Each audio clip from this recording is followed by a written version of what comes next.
The marble floors of our estate gleamed under the morning sun, each tile worth more than most people earned in a month.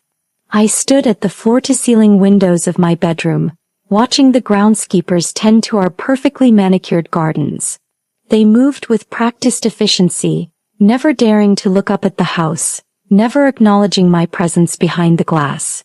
This was how it had always been, people existing in my orbit serving my family's needs, but never truly connecting with me. At 22 I had mastered the art of looking down on others. It wasn't something I consciously learned. It simply evolved naturally from a lifetime of privilege. My father, Richard Blackstone, owned half the commercial real estate in the city. Our name opened doors, commanded respect, and ensured that everyone I encountered treated me with a deference that I had come to expect as my birthright. The irony wasn't lost on me that I felt utterly alone in a world where everyone wanted to please me. I descended the grand staircase, my heels clicking against the marble with an authority I had never questioned. The staff moved seamlessly around me, anticipating my needs before I voiced them. Margaret, our longtime housekeeper, had already prepared my breakfast exactly as I preferred it. Fresh berries, Greek yogurt, and coffee that cost more per pound than most people spent on groceries in a week. "Good morning, Miss Zoe," Margaret said with the same polite smile she had worn for the past 15 years. I nodded curtly, not bothering with pleasantries. Why would I? This was simply how our world operated. She served, I received. The natural order of things. My phone buzzed with notifications. Invitations to charity galas, requests for my attendance at various social functions, messages from acquaintances who wanted access to my family's influence. Each interaction felt hollow, performed rather than genuine. These people didn't care about me as a person. They cared about what I represented. The truth was, I didn't know who I was beneath the designer clothes and expensive education. I had never been required to discover myself because everyone around me had already decided who I should be. The perfect daughter of a powerful man. Beautiful, poised, untouchable. And I was desperately, achingly lonely. But I buried that feeling deep, masking it with the cold superiority that had become my trademark. It was easier to look down on others than to acknowledge the emptiness inside myself. Easier to maintain distance than risk the vulnerability of genuine connection. I had no idea that everything was about to change. That a simple girl from a world I barely acknowledged existed would shatter the carefully constructed walls I had built around myself and show me what it meant to be truly alive. The university library was one of the few places where my family's influence felt muted. Here, among the towering shelves and whispered conversations, I could almost pretend to be just another student. Almost. The designer handbag, the carefully styled hair, the clothes that cost more than most students' textbooks. These details still set me apart, marking me as different even when I tried to blend in. I was researching for my senior thesis, a project that felt as hollow as everything else in my life. My professor had assigned me a topic about socioeconomic inequality. The irony of a Blackstone writing about poverty wasn't lost on anyone, including myself. But I approached it with the same detached academic interest I brought to everything else, treating human suffering as merely data points to be analyzed and categorized. The book I needed was on a high shelf in the economics section. I reached for it impatiently, my expensive heels making the stretch awkward and unstable. As my fingers barely grazed the spine, I felt the ladder I was standing on wobble dangerously. That's when she appeared. A girl I had never noticed before steadied the ladder with practiced ease, her calloused hands gripping the metal rungs with a confidence that spoke of someone accustomed to physical work. I looked down at her and for a moment something strange happened. Instead of the usual deference I expected, she looked back at me with eyes that held no recognition of my status, no automatic submission to my perceived superiority. Her clothes were clearly second-hand, jeans with carefully mended tears, a sweater that had seen better days but was clean and well-maintained. Her dark hair was pulled back in a practical ponytail, and there was a weariness around her eyes that suggested she carried burdens I couldn't begin to understand. "You should be more careful," she said simply, her voice carrying no judgment, just genuine concern. The words hit me strangely. When was the last time someone had spoken to me without calculating how their words might affect their standing with my family? When was the last time someone had shown concern for my well-being that wasn't motivated by self-interest? But my automatic response kicked in before I could process these unfamiliar feelings. I climbed down from the ladder, my expression already shifting into the cold mask of superiority that had become my default. "I can manage perfectly well on my own, thank you," I said, my voice carrying the icy dismissal that usually sent people scurrying away. She didn't scurry. Instead, she shrugged slightly and turned to walk away, seemingly unaffected by my rudeness. This unexpected reaction only fueled my annoyance. Didn't she know who I was?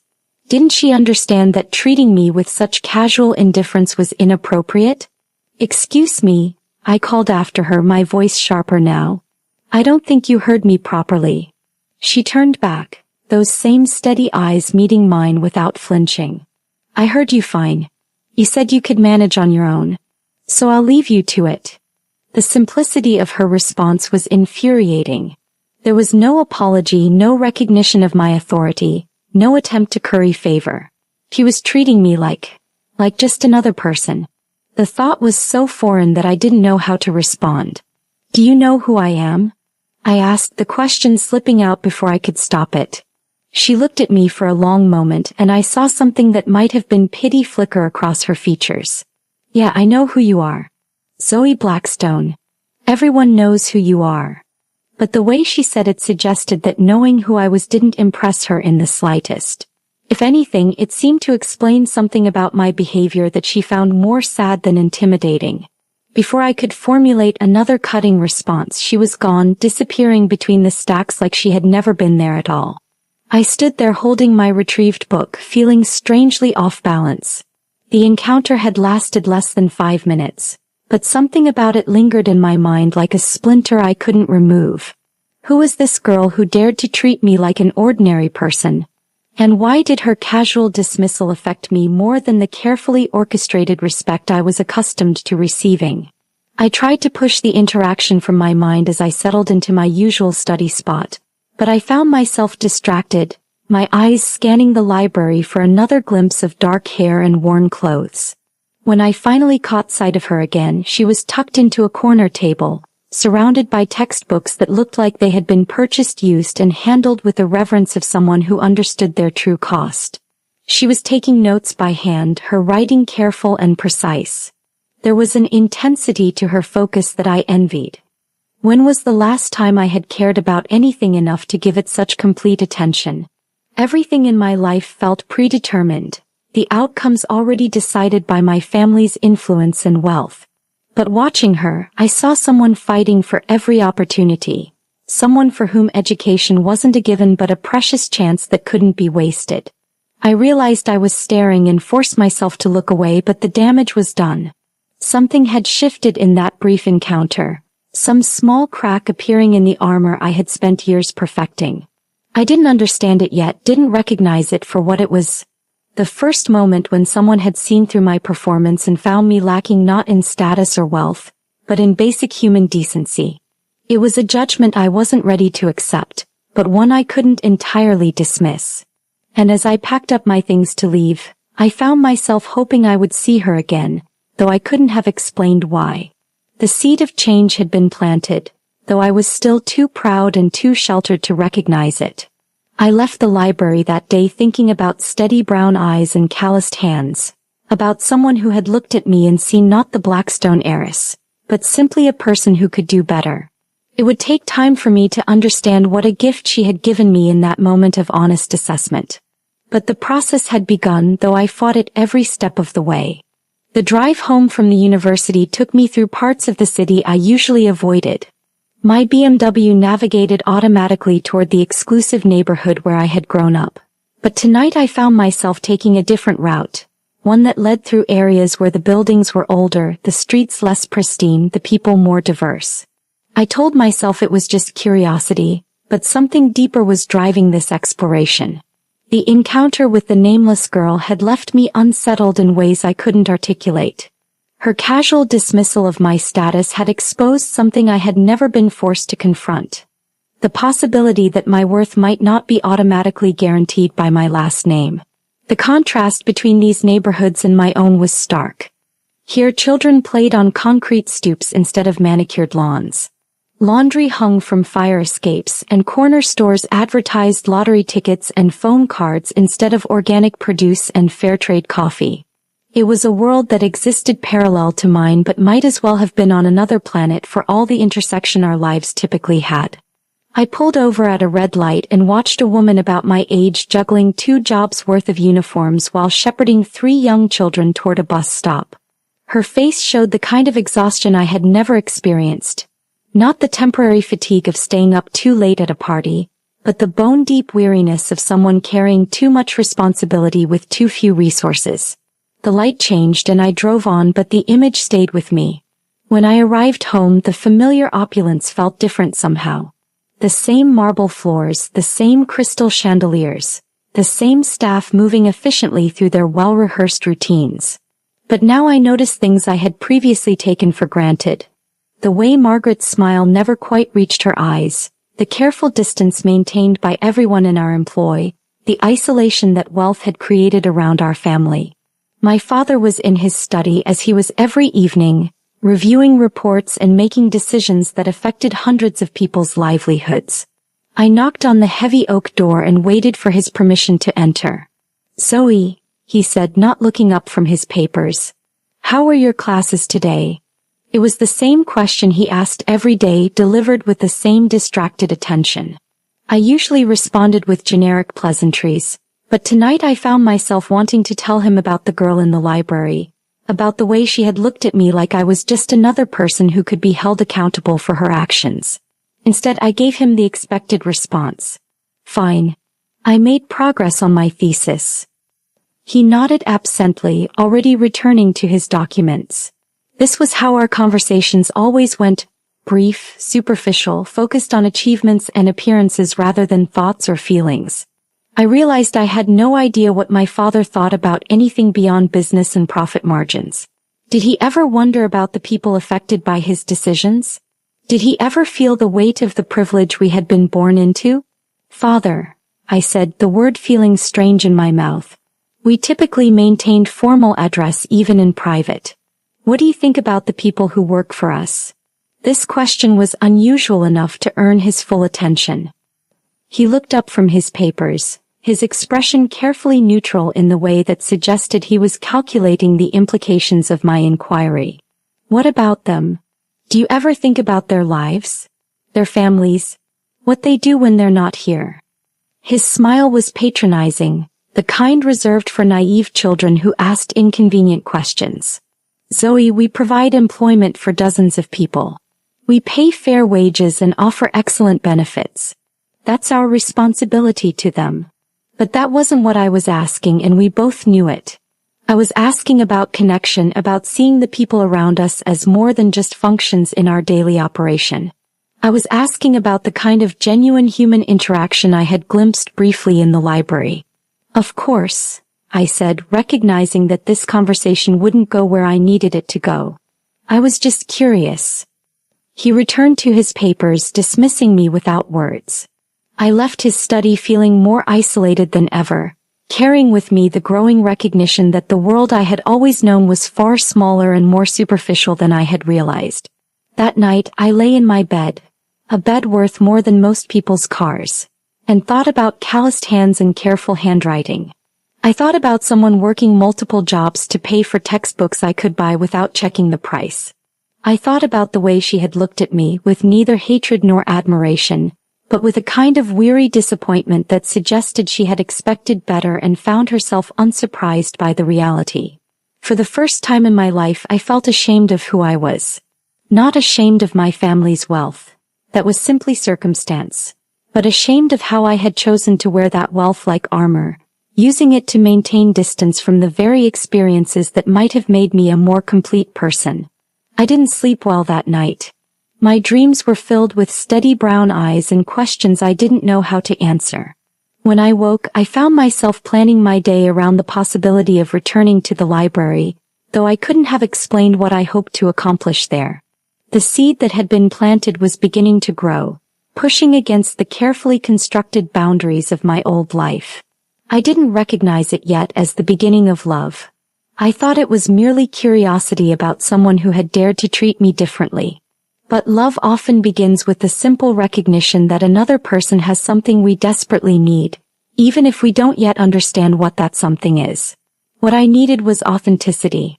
What I needed was someone who could see past the performance to the frightened, lonely person beneath. What I needed was someone who could show me what it meant to live with purpose and integrity, even when, especially when, it wasn't easy. I just didn't know it yet. I returned to the library the next day with what I told myself was academic purpose. But my eyes searched for her even as I pretended to focus on my research.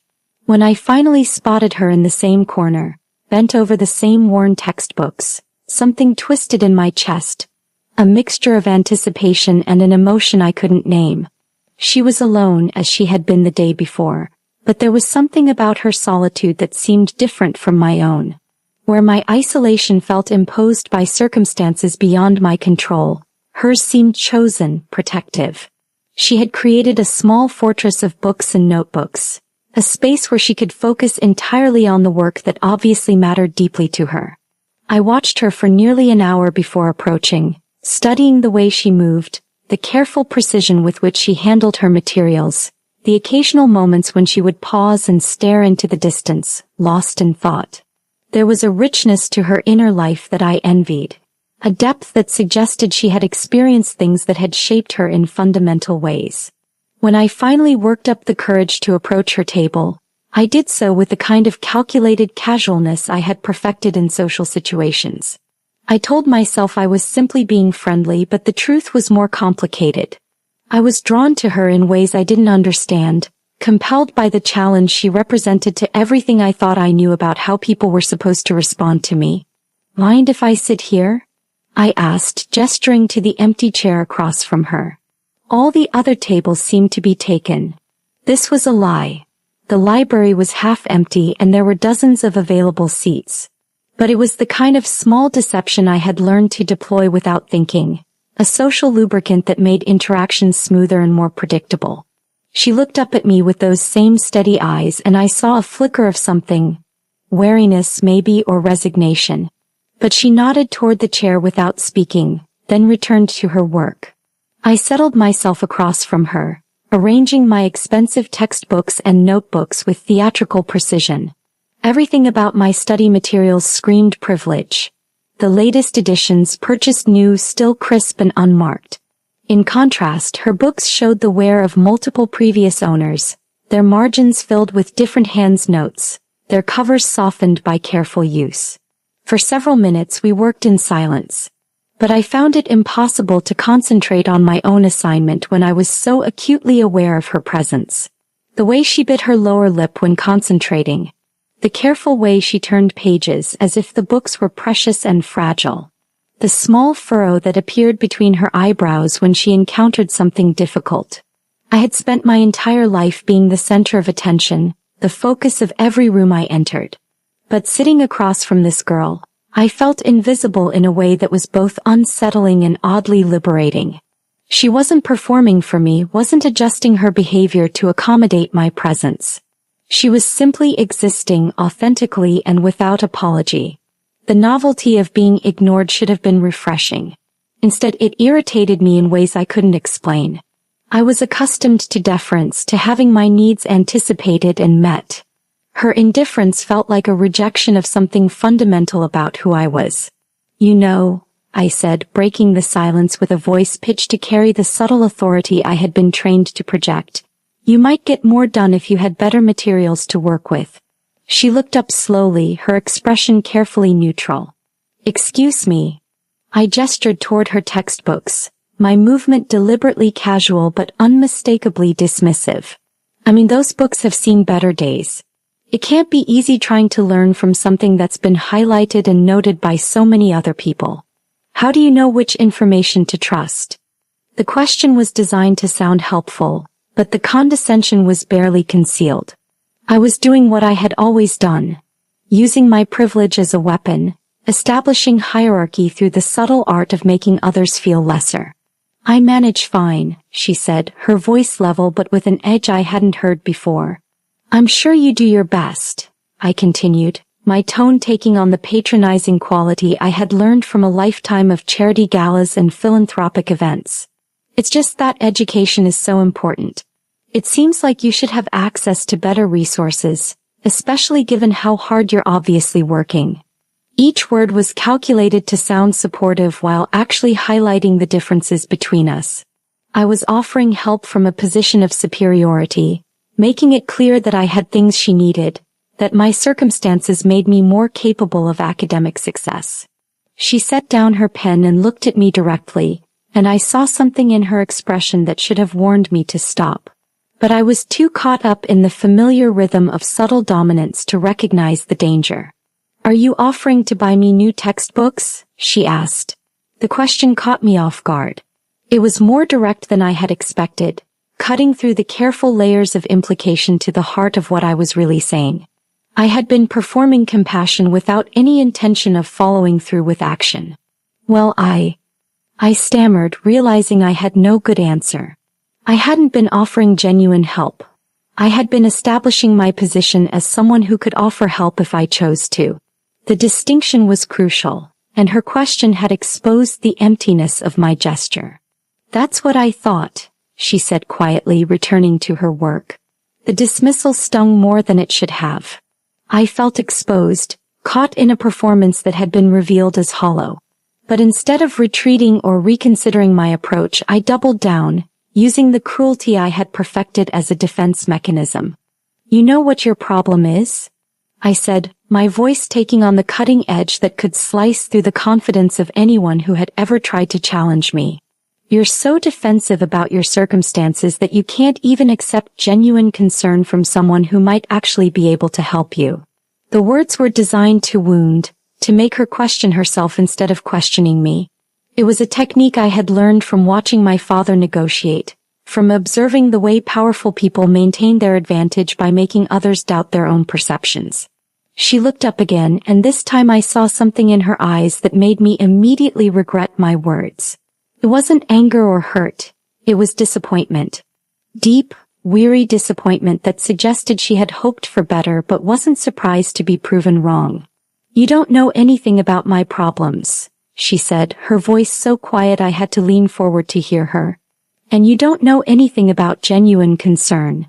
She began packing her materials with careful, deliberate movements. Each book was placed precisely in her worn backpack, each notebook stacked with the kind of attention that spoke of someone who couldn't afford to lose or damage anything. I'm sorry, I said, the words coming out before I could stop them. But even as I said it, I could hear how inadequate the apology was, how it sounded more like social obligation than genuine remorse.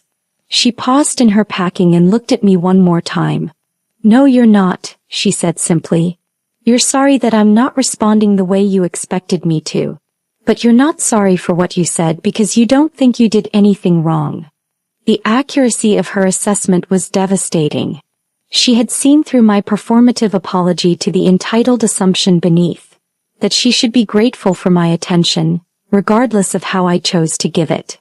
She stood to leave, shouldering her backpack with the practiced ease of someone who had learned to carry her world with her wherever she went. Before walking away, she looked down at me one last time. For what it's worth, she said, I hope someday you figure out the difference between being powerful and being cruel. They don't have to be the same thing. And then she was gone, leaving me alone at the table surrounded by my pristine textbooks and the wreckage of an interaction I had controlled from beginning to end, and lost completely. I sat there for a long time after she left, staring at the chair where she had been sitting, replaying the conversation and trying to understand what had gone wrong. I had approached her with what I thought were good intentions, had offered what I believed was helpful advice, had even apologized when things went poorly. So why did I feel like the villain in this story? The answer was there in her final words, in the way she had looked at me with that mixture of disappointment and pity. She had seen something in me that I wasn't ready to acknowledge, that I used my power not to help others, but to maintain my position above them. That I confused genuine connection with the performance of superiority. I had been cruel without even realizing it, wielding my privilege like a weapon while telling myself I was being kind. And the worst part was that she was right. I wasn't sorry for what I had said. I was sorry that it hadn't worked, that she hadn't responded with the gratitude and deference I had expected. For the first time in my life, I began to understand that there might be something fundamentally wrong with the way I moved through the world. But understanding and accepting are different things, and I was nowhere near ready to confront the deeper implications of what had just happened. I gathered my things and left the library, but I couldn't shake the memory of her final words.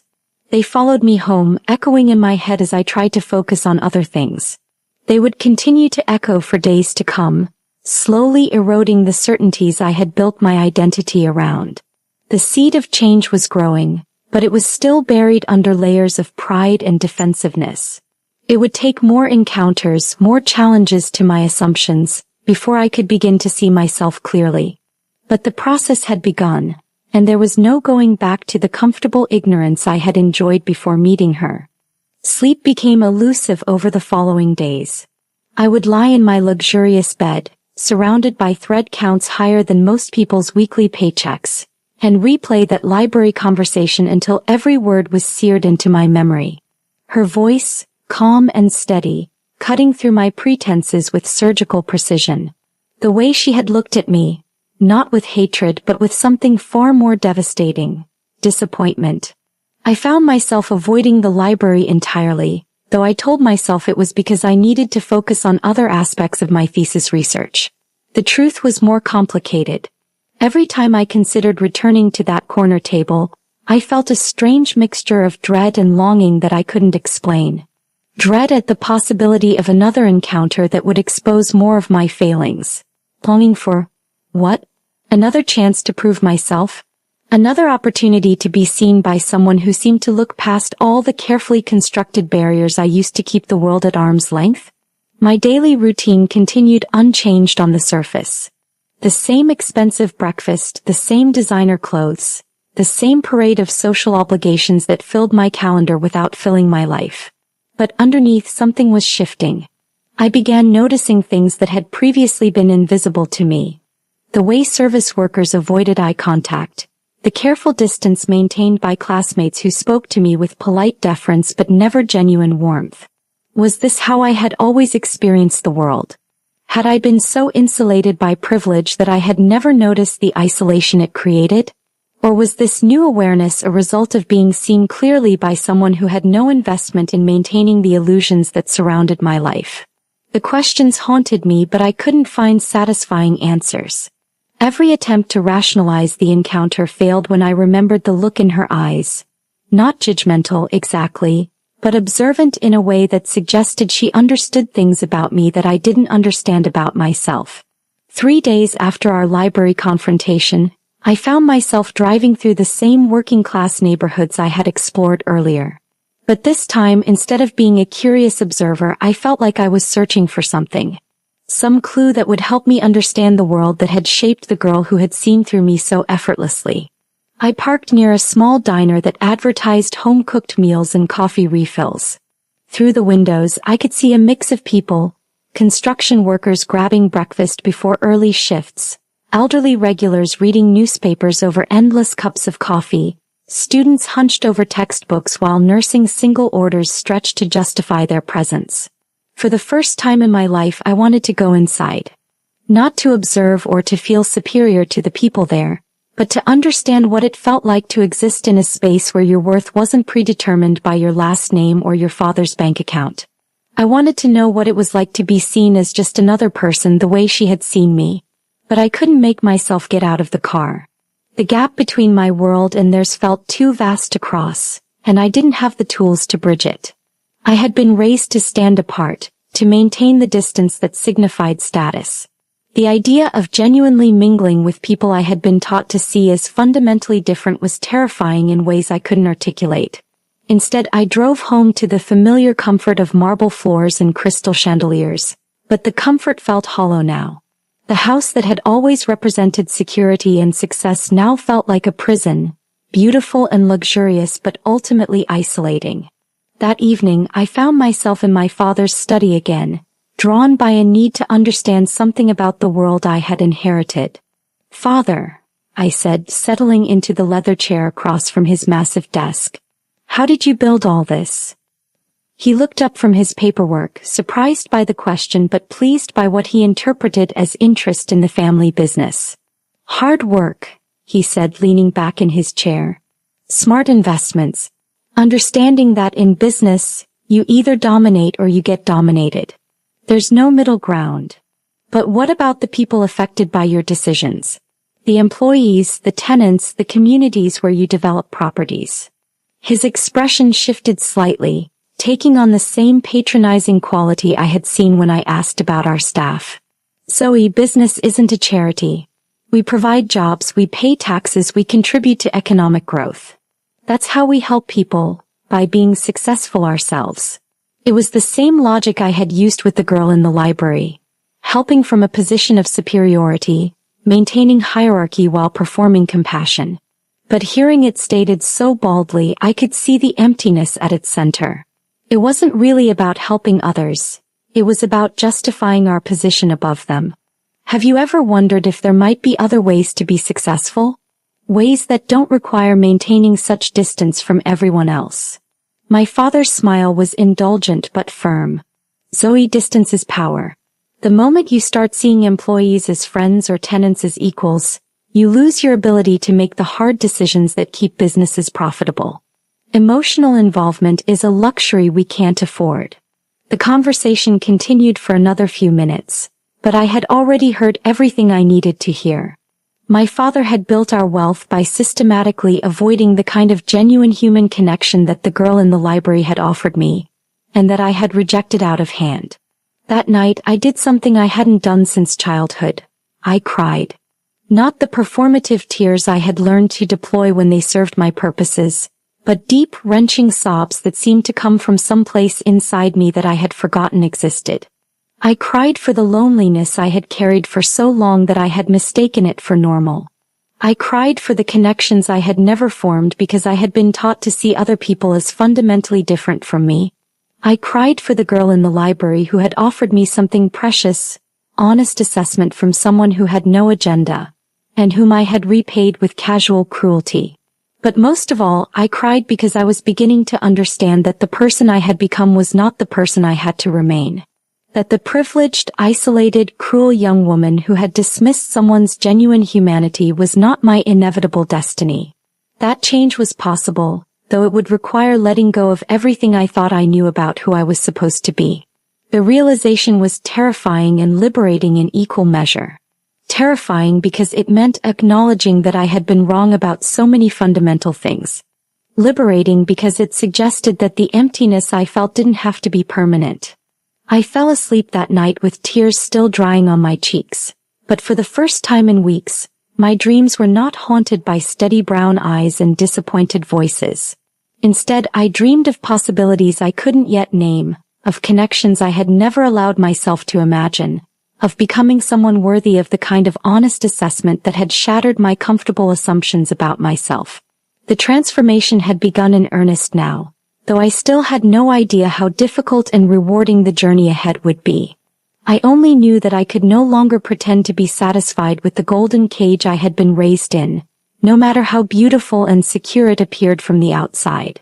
I returned to the library the next day with a mixture of determination and terror coursing through my veins. Every step across the marble lobby felt weighted with significance, as if I were walking toward some crucial moment that would define everything that came after. My usual confidence had deserted me, replaced by an unfamiliar vulnerability that made my hands shake as I pushed through the heavy doors. She wasn't in her usual corner. I spent 2 hours searching every floor, every reading room, every quiet alcove where someone might settle with worn textbooks and careful dreams. Nothing. The absence felt like a physical ache, though I couldn't have explained why. I barely knew this girl. Didn't even know her name. Yet her disappearance felt like losing something essential. Had my cruelty driven her away entirely? Had I made the library, which was clearly precious to her, feel unsafe or unwelcoming? The possibility filled me with a shame so intense it was hard to breathe. I had used my privilege as a weapon without considering that weapons cause real damage to real people. I tried to focus on my own research, spreading my materials across the table where she had sat just days before. But concentration was impossible. Every few minutes I would look up hopefully, scanning for dark hair and careful movements. The library felt emptier without her presence, as if some essential energy had been drained from the space. On the third day of searching, I overheard a conversation that stopped me cold. Two graduate students were discussing financial aid policies, and one mentioned a girl who cleaned the library in the early morning hours before classes started. Someone who arrived before dawn to earn money for textbooks and tuition. Someone who had recently picked up additional evening shifts at a local restaurant because her scholarship hadn't covered all her expenses. The description was vague, but something about it resonated with what I had observed about her. The careful way she handled her materials, the intensity of her focus, the sense that education was not a given but a hard-won opportunity. Could this be her? And if so, how had I been so blind to the reality of her situation? I had assumed she was simply another student, perhaps from a middle-class family that couldn't afford the latest textbooks. I had never considered that she might be working multiple jobs just to stay enrolled, that every minute spent in the library represented time she couldn't spend earning money she desperately needed. The realization hit me like a physical blow. When I had commented on her circumstances, when I had offered my patronizing observations about her materials, I had been speaking from a position of such overwhelming privilege that I couldn't even see the reality of her struggle. I had been like someone complaining about the weather while standing in an air-conditioned mansion, addressing someone caught in a storm. That evening, I did something I had never done before. I researched the financial aid policies at our university, the work-study programs, the various ways students funded their education when family wealth wasn't available to smooth the path. What I learned shocked me. The girl I had dismissed so casually was likely carrying a course load that would challenge anyone, while simultaneously working enough hours to pay for basic survival. She was probably studying with used textbooks not out of preference, but because spending $60 on a new edition meant $60 not available for rent or food. Her careful handling of materials wasn't precious. It was practical. Those books represented investments she couldn't afford to replace. And I had sat across from her, surrounded by evidence of wealth I had never earned, and suggested that her resources were inadequate. I had performed concern while highlighting my own abundance. I had made her circumstances that represented incredible determination and sacrifice, into evidence of her need for my superior guidance. The cruelty was breathtaking in its casual completeness. I began arriving at the library before it opened, waiting in the early morning darkness for the doors to unlock. If she was working cleaning shifts in the early hours, perhaps I could find her there, could somehow begin to repair the damage I had done. The first morning, I arrived at 5:30 to find the parking lot nearly empty except for a few maintenance vehicles. I sat in my BMW, engine running to keep the heat on, watching the building for signs of life. At 6, I saw a figure approaching the employee entrance, slight, purposeful, carrying what looked like a change of clothes in a canvas bag. Even in the dim pre-dawn light, I recognized her immediately. I watched as she used a key card to enter the building, disappearing into the depths of the library where I had never thought to venture. For the first time, I was seeing a piece of her world that existed entirely outside my experience. The world of early morning labor, of earning money through physical work that I had never had to consider. I sat there for another hour, wrestling with whether to go inside. What would I say? How could I explain my presence without seeming like I was stalking her? How could I apologize in a way that acknowledged the full scope of my blindness without making the conversation about my own guilt? In the end, I couldn't bring myself to interrupt her work. The last thing she needed was to deal with the spoiled rich girl who had already made her life more difficult. So I drove home, but I returned the next morning and the next, establishing a routine of witnessing without interfering.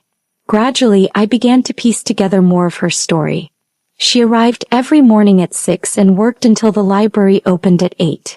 Then she would disappear, presumably to attend classes, before returning in the late afternoon for her study sessions.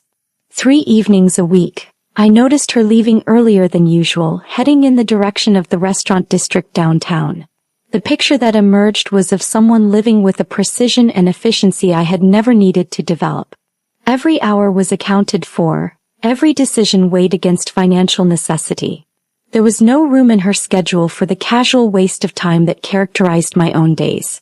No opportunity for the extended social media browsing, the leisurely meals, the spontaneous shopping trips that filled the spaces between my commitments. Watching her navigate this carefully orchestrated existence, I felt a mixture of admiration and shame that made my chest tight. Here was someone fighting for opportunities one had been handed without question.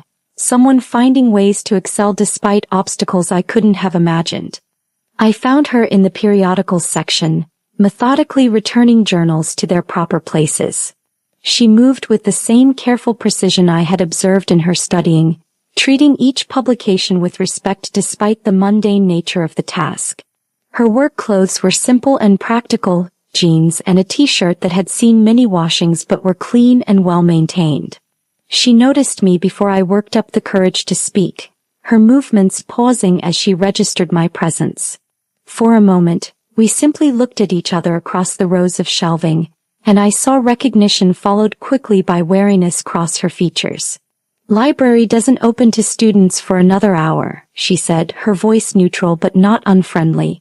"I know," I replied, my carefully rehearsed explanations deserting me under the weight of her direct gaze. I needed to talk to you." She set down the stack of journals she had been holding and turned to face me fully. There was something different about her in this environment. Not diminished by the service role but somehow more substantial. This was her domain in a way the study areas weren't. A place where she contributed something essential rather than simply receiving. "About what?" she asked. The simple question contained multitudes. About my behavior in our previous encounter. About the assumptions I had made. About the way I had used my privilege to wound someone who had done nothing to deserve it. About the growing understanding that everything I thought I knew about the world was filtered through layers of unexamined advantage. But standing there in the pre-dawn quiet of the library, surrounded by the evidence of her industriousness and my own ignorance, I found I could only manage the simplest truth. "I was wrong," I said. "About everything. And I'm sorry." She studied my face for a long moment, and I had the sense that she was weighing something more complex than whether to accept an apology. Finally, she nodded toward a small break room I hadn't known existed. "I have 15 minutes before I need to finish up here," she said. "If you want to talk, we can talk. But I'm not interested in another performance." The word performance hit me like a slap, but it was accurate. Everything about our previous interaction had been a performance. My concern, my helpfulness, even my apology. She had seen through it all to the calculating person beneath. Someone who used even genuine emotions as tools to maintain advantage.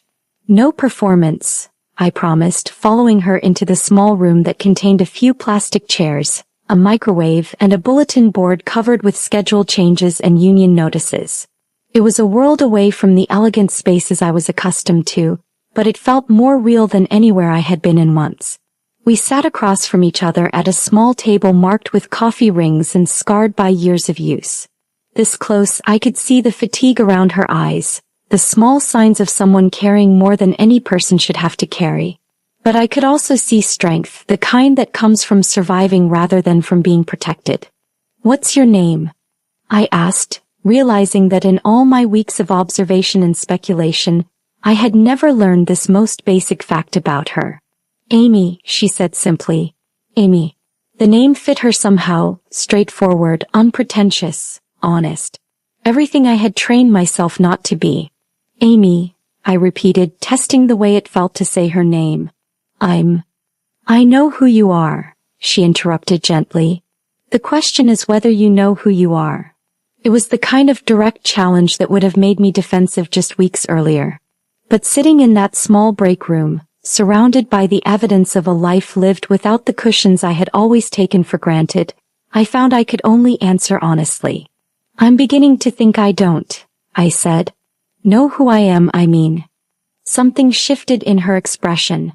Not forgiveness exactly, but a kind of recognition. As if she had been waiting to see whether I was capable of this kind of honesty, and my admission had passed some test I hadn't known I was taking. That's a start, she said. Amy's break room became my unexpected classroom over the following weeks.